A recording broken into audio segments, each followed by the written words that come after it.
এই ভিডিওতে ক্লিক করেছো মানে তুমি সেমিস্টার 7 নিয়ে চিন্তিত। এমএসসি কি করতে পারবো, নেট কি দিতে পারবো, অনেক প্রশ্ন আছে তোমাদের। যেমন সাপ্লি থাকলে কি হবে, আমরা কি এসজিপিএ যদি 7.5 না হয় কি হবে, আমাদের কলেজ কি আদৌ সেমিস্টার 7 স্টার্ট করবে, সেমিস্টার 7 এর কি রিসার্চ পেপার আছে সেইগুলো কি আমরা করতে পারবো, সমস্ত আমি অ্যান্সার দেবো, চাপ নাই। অলরাইট, সো প্রসেনজে here AKA your own very friendly professor physics. আমি আজকে এসেছি এই সকল ইনফো নিয়েছি, এইগুলো নিয়ে তুমি চিন্তিত তো টিল দেন পুরো ভিডিও তো দেখতেই হচ্ছে। তো হ্যালো বন্ধুরা, সবাই কেমন আছো? আর আশা করি ভালো আছো, আর ভালো না থাকলে ভালো তো হয়ে যাবে, কজ টেনশন নেই লাইনে লেটস গো। তো প্রথমে একটু কম্পিউটার স্ক্রিনটা চালু করে নিই, কারণ আমরা কয়েকটা জিনিস ডিসকাশন করব। আমাদের টার্গেট কি? আমাদের টার্গেট হচ্ছে সেমিস্টার 7, যেটাকে আমরা সো কল্ড ইন্টিগ্রেটেড এমএসসি বলছি। এটার কি অ্যাডভান্টেজ না ডিসঅ্যাডভান্টেজ আছে? অবশ্যই অ্যাডভান্টেজ আছে। আমরা 3 বছরের এই যে বিএসসিটা পড়তাম, মানে ফিজিক্স অনার্সের কথা বলছি, বা যারা অন্যান্য আছে তাদের ক্ষেত্রেও অ্যাপ্লিকেবল। ফিজিক্স অনার্স পড়তাম 3 বছরের বিএসসি করার পর আমরা আবার যেতাম 2 বছরের এমএসসি করতে, যেটার জন্য আমাদের কিন্তু তোমার এন্ট্রান্স এক্সাম দিতে হতো বিভিন্ন ইউনিভার্সিটির জন্য, আর ইউনিভার্সিটিতে গিয়ে পড়ার চান্স থাকতো। এনইপি চালু হওয়ার পর প্রত্যেকটা ইউনিভার্সিটি বলছে এই যে এমএসসিটা না, এমএসসি তোমার 2 বছর নয়, এমএসসি 1 বছর, which is called maybe integrated MSc, যেটা তোমার সো কল্ড সেমিস্টার 7 বা সেমিস্টার 8, অর্থাৎ 1 বছর নিয়ে টোটাল হিসাব যাচ্ছে। এবার প্রথমে কনফিউশন ছিল যে সেমিস্টার 7-8 কারা করতে পারবে, কারণ দুটো ক্রাইটেরিয়া দেওয়া ছিল আমাদের ক্যালকাটা ইউনিভার্সিটি অ্যান্ড এনইপির যে গাইডলাইন তার তরফ থেকে। 1 নম্বর ছিল যে তোমাকে 75% মোর দেন দ্যাট তোমার অ্যাটেন্ডেন্স থাকতে হবে, 7.5 এসজিপিএ হতে হবে। তো আমার প্রশ্ন হচ্ছে, যারা এসজিপিএ 7.5 এর কম পাচ্ছে তারা কি তার মানে এমএসসি করতে পারবে না? তারা কি তাহলে সেই 2 বছরের মতো এমএসসি তাদের আলাদা করে করতে হবে? যারা 7.5 এসজিপিএ পাচ্ছে না, অথবা যাদের সাপ্লি আছে, যেটা ক্যালকাটা ইউনিভার্সিটি মোস্টলি ফেমাস, তারা এইখানে অ্যাডমিশন নিতে পারবে। নিজস্ব কলেজেই তোমরা ক্লাস করতে পারবে। ক্লাস আগস্ট থেকে স্টার্ট হওয়ার চান্স আছে।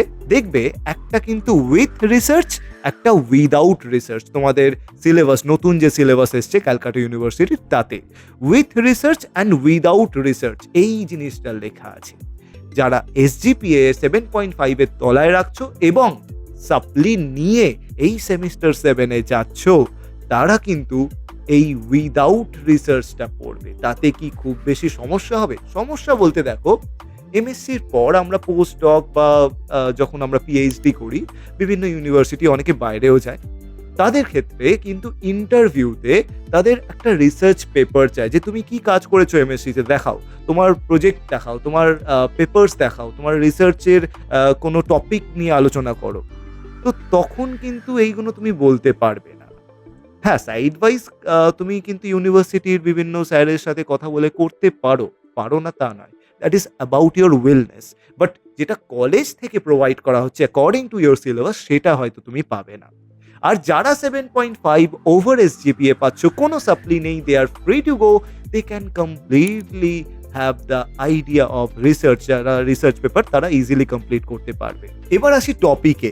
এমএসসি টপিকটা কমপ্লিট করা কি পুরো এতে কমপ্লিট হবে? হ্যাঁ, অবশ্যই।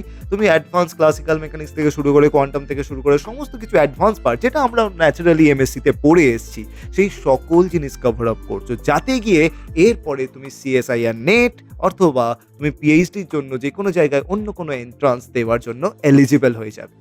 মানে ব্যাপারটা বুঝতে পারছো? 4 বছরের যদি কোর্সটায় তুমি 3rd ইয়ারের পর 4th ইয়ারে যখন তুমি ইন্টিগ্রেটেড এমএসসি করছো, তখন পড়ার সাথে সাথেই তুমি সিএসআইআর নেটের ফর্ম ফিল আপ করে তুমি পরীক্ষাটা দিতে পারবে। সো কাইন্ড অফ তুমি লাইফে একটুখানি 1 বছর তোমার এগিয়ে গেছে বলা যেতে পারে।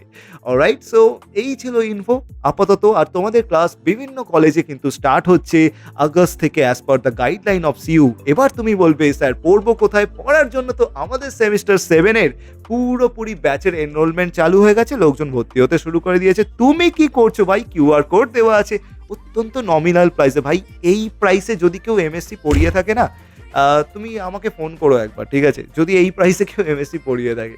যাই হোক, so you are better enough smart to get the idea. আর কিউআর কোড আছে। এছাড়াও www.professorphysics.in তাতে চলে যেতে পারো। ওখানেও আমার ফর্ম সাবমিশনের জায়গা আছে। ওখানে গিয়েও ফর্ম ফিল আপ করে দিতে পারো। আফটার ফর্ম ফিল আপ আমার টিম তোমার সাথে কথা বলে নেবে।